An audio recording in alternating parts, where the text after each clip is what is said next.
been the best. It's always giving us our time. Morning.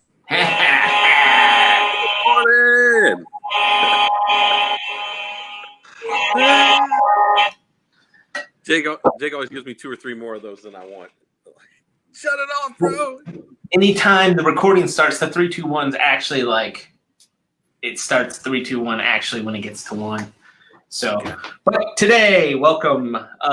We are here with Chad Hedrick and Mike Otto. This guy and Jake Hooley, or however you pronounce my name. But I'm excited about it today. We were just talking right before this, and we were getting a little bit of a background on Chad, and we were like, "Wait, we got to stop! The story is perfect." So yeah, well, I'm excited because we're going to dig in. Chad's been with us at Market Maker here for probably about a month or so, but he's got a super interesting past life before real estate, and yeah, we're going to dig into that today. Yeah, so and just let me piggyback off that. So Chad had reached out to me via Facebook Messenger, told me about some success that he had on Market Maker early, and I had reached out and had a phone call with him. And Chad is what you would call a rising star. So I love to have the ability to have an interview or conversation earlier on, so I can always say, hey, I knew you won, even though you're doing a great deal of business right now. I just I see really big things for you in the future, and I wanted to start by going through some of your past, which is where we started. We're like, oh, hold that thought. Let's get this thing going because it's an interesting background. The other cool thing that Chad mentioned is I'm located in Springfield, Missouri, and he said I've been there several times. So let's pick up right where you left off. We were talking about your background in skating. And you've been in the Olympics. You've won some medals, and we were at the very beginning with the roller skating and inline skating. So tell us about that, if you would. Yeah. So thanks for having me. First of all, I enjoy chatting with you guys, Mike. We had a good conversation. I grew up here in North Houston. My dad, our family business was a roller rink. And so I learned how to roller skate on the traditional, conventional roller skates at 16 months old. Wow. And so my childhood was filled with a pocket full of tokens and eating junk food, skating 6 to 8 hours a day at the roller rink. That was my life. And I figured out real quick, and everybody in our little community figured out real quick that I had a real skill and that I was blessed with a talent. I just lived for fast skates and the races and trying to win a cup of popcorn that I already got free anyway. It was it's kind of a really, really small town story, but I just loved to skate. I grew up, in the rink, and so we started traveling all across Texas at a young age, and then started traveling. I think at 8 years old, we started traveling all across the country, racing on these conventional roller skates. I did it just for fun with my friends. When I was 14 years old, inline skates came out, and we figured out very quickly that those skates were much faster than the conventional skates. And you guys remember, everybody had rollerblades in their garage. Everybody owned a pair, right? And oh yeah. So it was the kind of the craze at the end of the 90s there. And I would tell people what I did. I was actually world champion for 10 straight years on inline skates, traveled to 42 different countries starting at 16 years old, made 6 figures for the first time at 19 years old with numerous sponsors and designing products and everything. I'd go to the sporting goods store, and all the inline skating wheels were designed by me, and it was just a crazy little road. But at the end of the day, I would tell people what I did, and they had no clue what world champion inline speed skater was. So at 25 years old, I decided to move to Salt Lake City, Utah, and I started ice speed skating, which was strange for a boy from Texas. And ended up hitting a wall and just, man, I've been the best for such a long time, and going and trying something new was a big challenge. And it was kind of humbling because I wasn't the best, and I was just another face in the crowd when I started. But I had a point where I decided, hey, I could either quit or I can fight and I can make it happen. And I continued to fight. I qualified for the national team in 6 months, and I became world champion after 17 months on the ice. That's insane. It's unbelievable. Right. Yeah, it's really cool. Now, I just have a personal question because I really loved, inline skates, rollerblades, right? And I always had the one with the ankle support. You probably didn't. You probably had the one that were – which ones did you have is my question. Yeah, so they're lower cut. They have 5 wheels. It's a bigger wheels. They're really fast. I mean, we would go up to 40 miles an hour on inline skates. I mean, it was crazy. I'd travel to Europe every other weekend doing these marathon races. Sometimes we'd do marathons that were under an hour.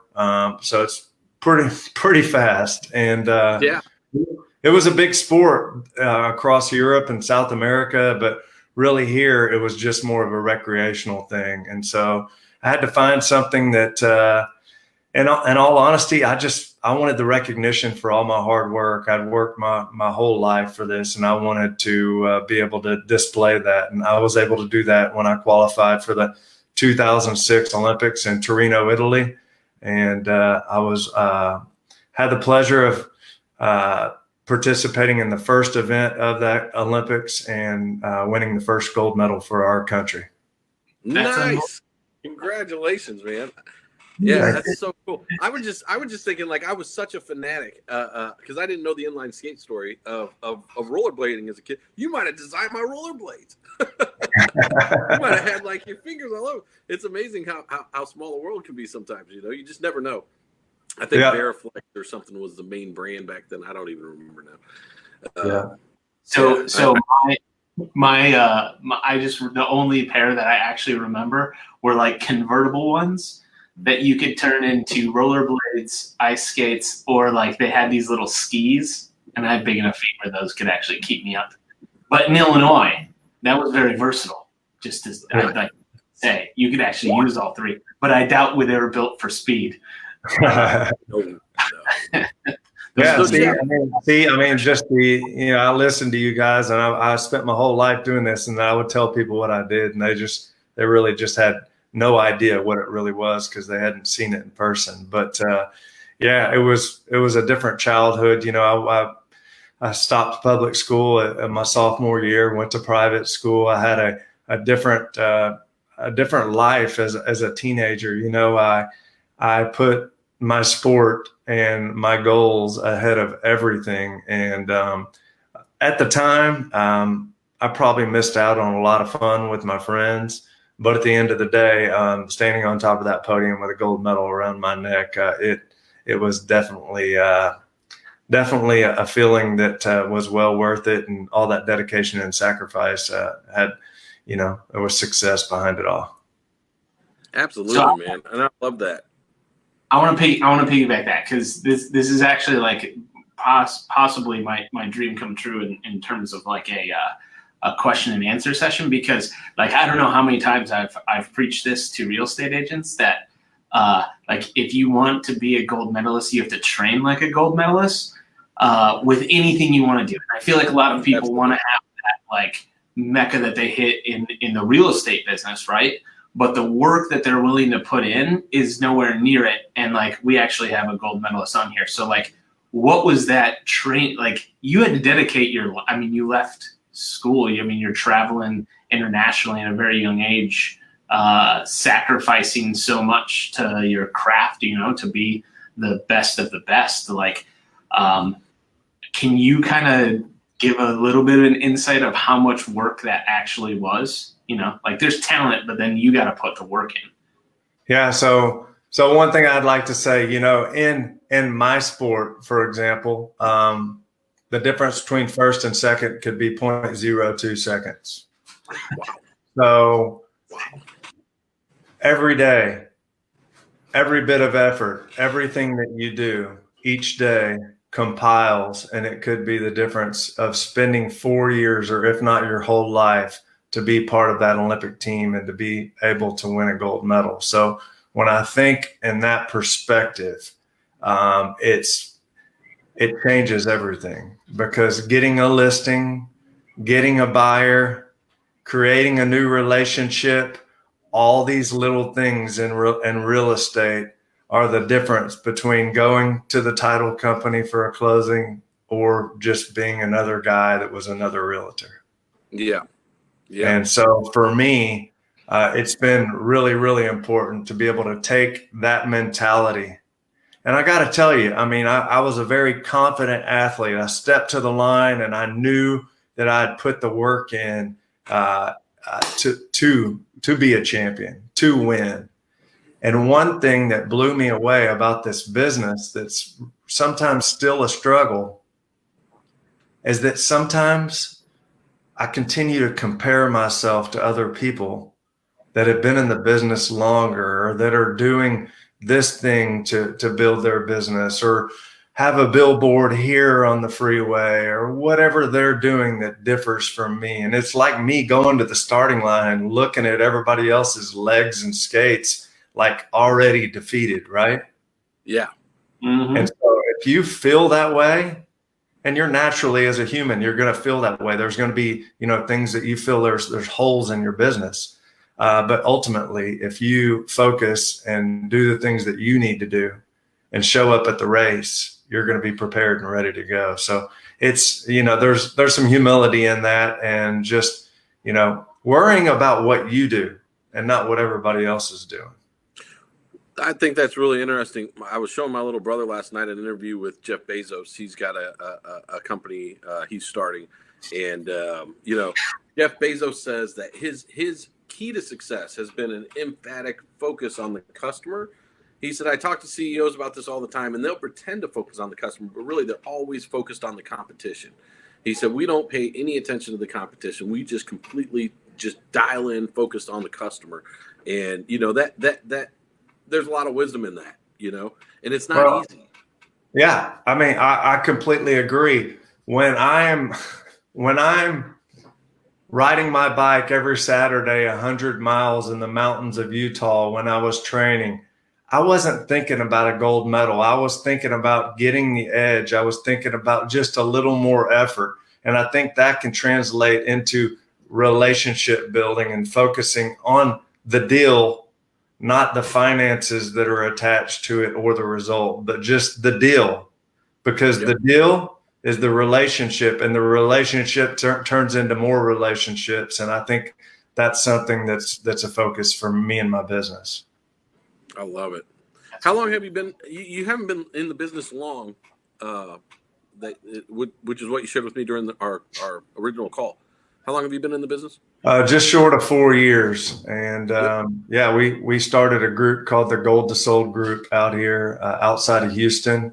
And man, we bring Olympic excellence to real estate, and all these things that we're talking about, all these being relentless, sacrifice, dedication, all these things that transfer from sport into real estate to give me an edge. Everybody needs an edge, right? We have to find a way how we've been blessed personally to have an advantage on anybody in the business. And so that's my edge. My edge is the desire to win. But what I found in the business is my desire to win when I was an Olympian has turned into my desire for my clients to win and finding the home or the property that they're dreaming about, That's awesome. In your first year, I mean, you did way better than I did my first year. You said you did around 5 million. Yeah, I mean, seriously. Now, in my defense, I did I think 2 million my first year, but that was so long ago. Yeah. What would the equivalent be? I didn't think about that. Well, that makes me feel a little better. But you smashed it your first year. Yeah. Well, yeah, there's been some growth, but it's been just slowly but surely, if you will. And there's been obstacles along the way.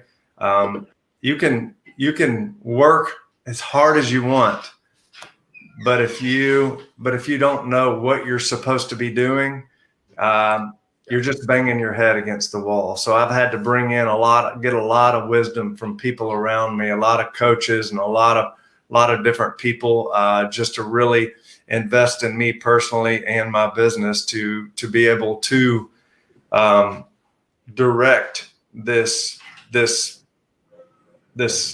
desire to win, this desire to build the business, because sometimes you just feel like you're just like, and you're like, we're not seeing any growth. Am I doing the right thing? What should I be doing? How should I be managing my time? And that's been the big struggle for me. I mean, it continues to be a struggle. So I'm trying to channel that and understanding how I build efficiently.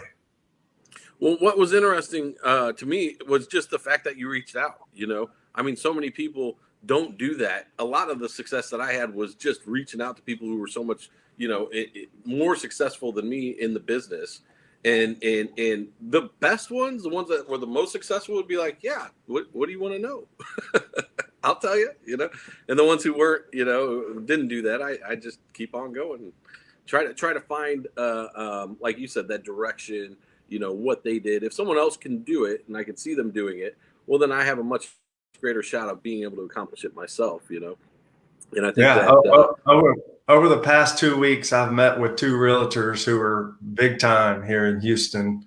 I've been able to have the chance to sit down with them, talk about the mistakes that they made when starting, talk about the things that they think they did right, as I continue to put vital pieces into my team, into my group, if you will. I don't want to have a large group team, but I want to have the right people that have a loyalty. We have a family type atmosphere. We have people that are athletic minded, people that don't like to lose. Those are the people that I'm looking for. But scaling the business is difficult, and if you make some wrong choices along the way, not only will it affect you financially, but it also is a hindrance as far as your time management and what you're putting your time into. Yeah. And so it can be discouraging as well. Yeah. And if you're bringing the wrong people on that aren't like-minded and that doesn't represent your brand and who you are, it's a reflection of you. So right now I'm really reaching out to a lot of people to get wisdom, as we enter year 4 here. Yeah, well, and doing what you did got you to where you are. If you want to get to where you want to go, you got to do something different. Which, obviously, you worked on Market Maker. What attracted you to Market Maker? Well, there were 3 different platforms that I was looking at, and I got in touch with Wally there at your organization, and man, I just felt like there was a personal connection. I felt like, he even offered to do some coaching on the side for me for free to get me going to build this up and make sure that I'm doing the things that are needed to continue to grow. And I think when I talk to these people from any company like Market Maker, they see that I have a desire to excel, and I think that's fun for them to have clients that want to succeed, because there's real fruits from it, rather than just finding a platform that provides opportunity and connects you with people that you're really not engaging with and using the system as it can be used. Absolutely. I think that one of the bigger struggles for us is finding people who are coachable, and we'll implement different strategy and tactic. And I think that your background, obviously, the value of being coachable and having someone, help you along that path and give you that track to run on. And so that's the most exciting thing for us, is when we have somebody who is humble enough to be coachable and try a different way, and my pushback is always, hey, you were obviously looking for something when you came to us. Now, finish the job and let us put you on this path. Don't, try it before you give resistance. Be open-minded, to things, for example, like the script that we give folks when they connect with these appointments. We'll get pushback sometimes from agents. They'll say, "Oh, I've been doing this 20 years. I don't need a script." Well, it's created for a reason. Is it working for you? They don't know how you're going to use it. They don't know how you're going to target these potential clients. So when I saw that, I said, you know what? Of course, I can make my own stuff up, but is it going to make sense with the follow-up program and the processes that you have in place? And obviously, there's a science to it. You've been doing it for a long time, so I trusted that you guys. I'm paying you guys. I trusted that you guys know what you're doing. And I'm a big fan of, hey, you let people do what they're qualified to do, and you do what you're qualified to do, and we can make a team and we can have success. That's so smart. So I want to ask you, because I already forgot specifically, you had reached out and you told me exactly what had happened in the first 30 days. Would you share that with everybody, what you had shared with me initially? Yeah, I've been on the program less than 2 weeks now. And okay, wow. I just I looked at my dashboard this morning. I've had 6 appointments and 65 new contacts. I took those 65 contacts, added them to my Gold Medal Monday newsletter that goes out every Monday at 4:30 p.m. It's created 65 new contacts, which my goal is to build it up to 5,000. I'm at about 2,500 now. So not only am I utilizing this as a lead generation resource to create relationships for those that are ready to buy or sell, but I'm also creating a relationship and becoming a trusted advisor locally with these names and contact emails that I'm getting. So I've got appointments that are being set, and then I also have a way to continue to build my contact list, which is going to create more market share. The more contacts I'm connecting with on a weekly basis that show that I'm an advisor, or I'm a dedicated realtor in the area that never fails, that every Monday they're going to see that there's a custom written advisory type message for them that's going to help them when they're ready to buy or sell. Man, it's gonna spark my business, and I can't wait. I mean, I can only imagine when I have 1,000. I've been here 2 weeks with 65, so that's 30 a week over a 1 year period. That's me having 1,500 new contacts to my contact list. Yep. And what we call those are your audience, right? Those are people who are tuned in, paying attention to you, that have volunteered, raised their hand, said, hey, I'm over here and I'm thinking about buying a house in your particular market, or on the flip side, selling a house. But those first 6, like, you had some success with one of those appointments, and that was what you had written to me in the Facebook Messenger. What was that? Yeah, I'm meeting with a family next week. He owns a property that's about $575,000. He wants to sell it, and he's looking for a property anywhere from 2 to 5 acres that is up to 750. So it's about 1.3 million in the first 2 weeks that I've connected with somebody, and I have a legit opportunity to make 30,000+ in commissions in my first 2 weeks with Market Maker. That's phenomenal. We'll circle back with me when you close the deals, because I want to know. And make sure you market them closed in the platform too, so we can keep track with you, man. That's the beauty of the whole thing, Mike. The whole thing is, okay, for me, for example, I know there's a lot of people that are kind of scared to go and make an investment in their business. Maybe they're selling a home a month, or maybe they're selling a home every other month or whatever, but you have to invest in yourself. But what I did is I utilized partnerships and resources that I have locally, whether it's a lender or whether it's somebody who trusts in me and believes in me and knows that I have a business that's going to evolve, and creating partnerships with those people to be able to offset the costs to do it. Because this is trackable, you can show that partner exactly what's going on, and you can show the new relationships that you're building and the success that you're having. And ultimately, after a 3-month period, you can say, hey, this is working. This isn't working. I'm going to continue, or I just need to find something else. And from what I've seen so far, with just 2 deals in 2 weeks coming, I'm excited about the future. And Mike, you were telling me like these contacts, these 66 that are in there right now, that they are just going to continue to multiply because you're retargeting them and you're creating opportunity. And once that gets to 400, 500, 600 people in that pipeline and we're targeting, who knows what the opportunities are that are going to come. Well, yeah, what happens is you'll hit a point where you have enough contacts in there and you're so saturated in your market, your reputation precedes itself, and people just know who you are and they know what you do and they know you're an expert as far as real estate in the community is concerned.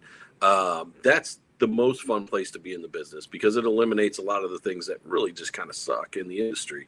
And so I'm excited for that for you for sure.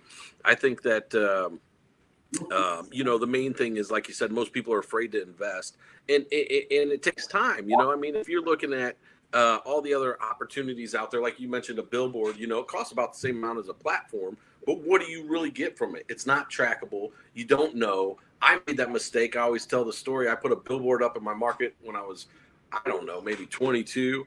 And I thought because my mom told me I was handsome, like people would call my billboard. Like I just believed her, you know what I mean?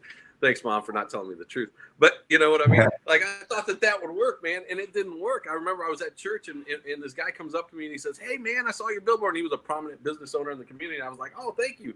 He's like, "Hey, I got my house for sale in the Villages, which is a fancy, neighborhood." I'm like, "All right, here we go." And he's like, "I just listed it with local mega agent. Maybe you can sell it." I was like, "Oh man, I got to find a better way," And I don't think. Yeah, for me, there isn't a better way than attracting people to you, based on their own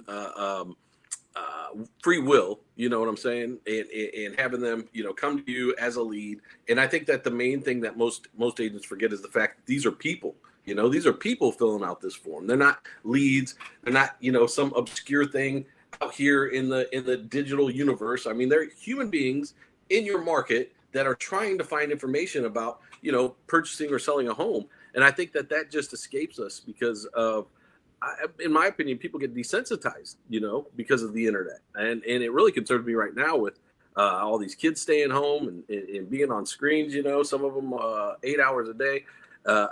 You lose like that reality of the fact that on the other end of this thing is a human.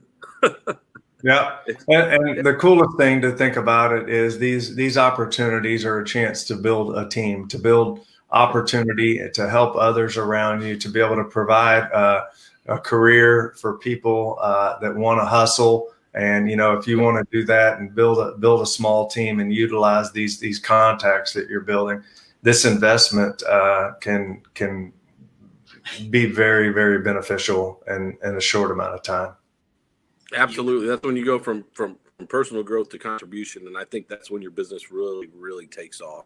When you get the focus off of you and I always call, agents on the team or even employees in a business, the internal customers. You take care of the internal customers first. They're going to take care of the external customers, and you're going to have a real vibrant business that way. Well, you have fulfillment through helping people with the clients, but you also get a sense of fulfillment by providing opportunity for those within your crew, and that's kind of the part that I haven't experienced to a great degree at this point, but I'm hoping that, with Market Maker and with, my work ethic that I'm going to get there. Yep. Absolutely. And I was trying to find, you were saying it earlier, I was trying to find the Energy Bus, that book. When you get the right people, on the bus, it's just more fun too. You know what I mean? Like I'm somebody that thrives off of other people's energy, and like I'm a competitive guy. I used to run ads for salespeople that said like former athlete, just because I love that. Individual wanted. Sports-minded. Yep, that was probably career builder 101 for me. That was combined insurance, man. Yeah, I forgot to tell you about that, Chad. Run an ad that says that sports-minded individual wanted. That's a good thing. For sure. In fact, I met with two girls last week. They're 24 and 25. One just passed her test yesterday. They're both, I gave them the disc test. They're high D's, ready to go. Great girls, driven. and they're going to be two that I bring on here next. And with this platform and with my newsletter going out, we're gonna build something, and these girls are going to start off and have opportunity. The women are the fiercest competitors. Let me tell you. I mean, just unbelievable. I wanted to tell you a tip before I forget with that newsletter. You might consider sending out a no ring voicemail just after you send it, just prefacing it a bit. Hey, this is Chad. Just sent you out our Monday gold Medal Monday. Gold Medal Monday newsletter. In it, we're talking about XYZ. Hope you check it out. Thanks so much. Make it a great day. And that'll drop directly to their voicemail, so it won't interrupt their day. But it should increase consumption of the newsletter. Well, if I'm sending it out like at 4:30 p.m. on Monday afternoon, I could do that call there and leave a voicemail on like Monday before lunch. Is that what you're saying?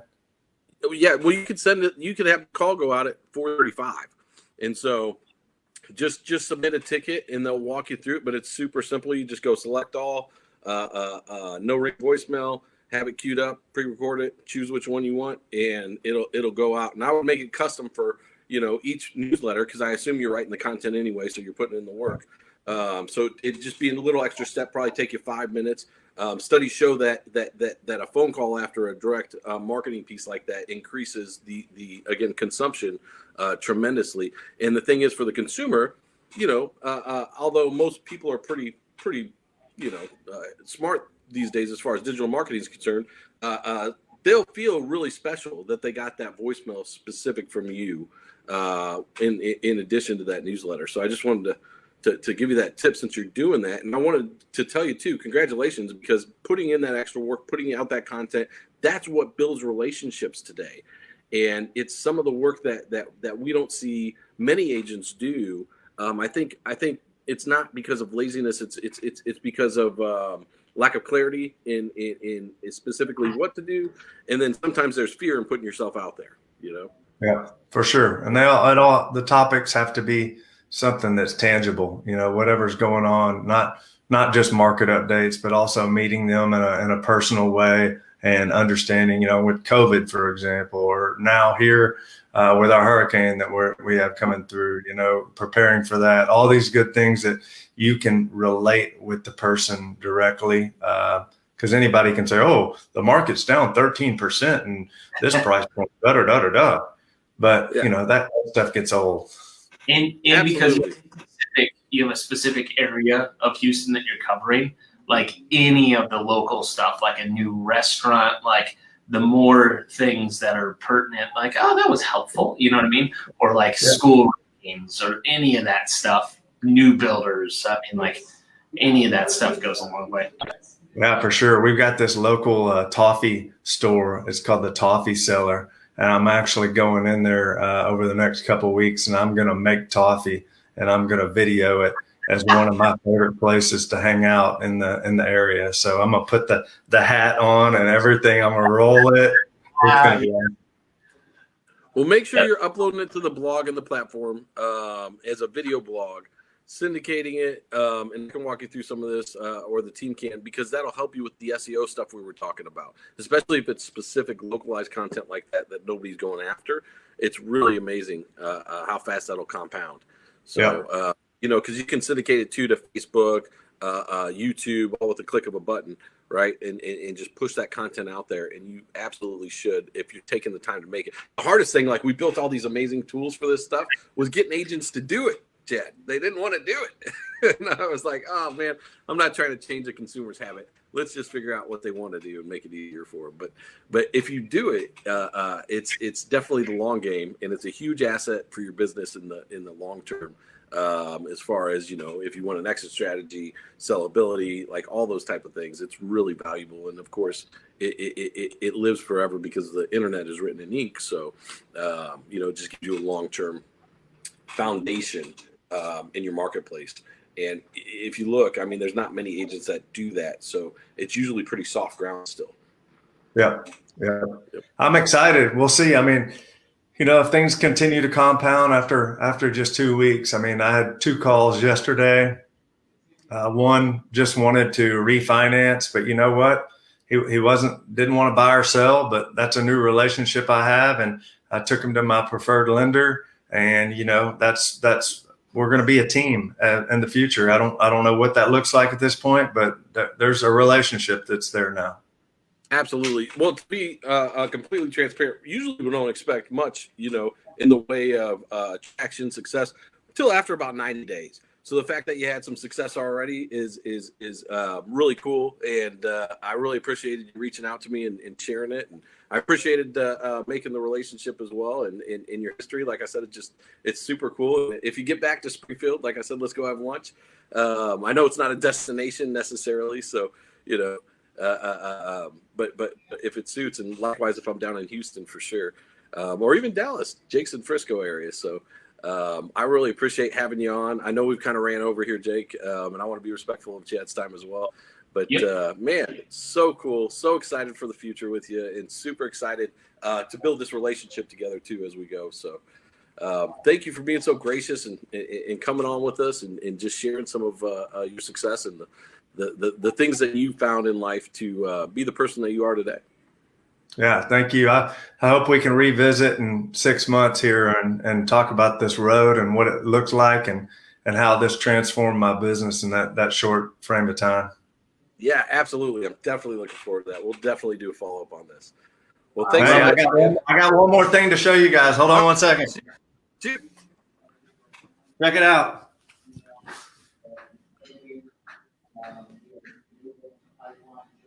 Oh, hold it up. Oh, that's awesome. I can't believe it. Unreal. That's much bigger than I thought it would be. Yeah, each one of them have their own design for each. We should have started with that. That's so cool. But do you just wear it around sometimes on like Saturdays? Under my shirt. Just kidding. I don't know. I might not be able to help it. I probably would. Right? Just with the pool. Big song going on in the background too, just walking around the house. Oh, man. Well, hey, I enjoyed talking to you guys. I look forward to reconnecting with you and hope you guys have a wonderful week. Absolutely, brother. You as well. And just real quick, before we sign out, if you'd like some help with any of this stuff, go to marketmakercall.com. Check us out. Find out how we generate leads for you, nurture those leads in a way that elevates your status of authority in the mind of those leads, and then ultimately delivers them to your calendar as an appointment. Again, it's marketmakercall.com. Plug over. Let's get out of here, Jake. Peace. As we always say, you're always just one pre-position appointment away. Every day. Every day. Chad. Thanks, Chad. Thank you. Bye.